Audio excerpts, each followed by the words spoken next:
Для Романа Широких это первый гран-при за все время конкурса «Созвездие». 10 лет он шел к этой победе. Упорные репетиции, годы стараний – вот залог успеха, признается юноша. Роман в конкурсе обошел более 400 человек.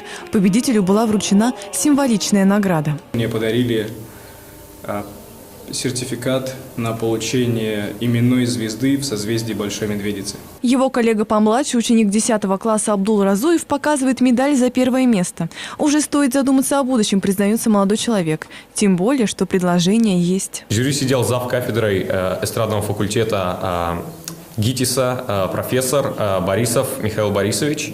Он набирал к себе ребят, которые отличились. И у нас было собеседование, и вот он предложил поступать к нему. За все время существования музыкальная школа номер 13 выпустила много талантов.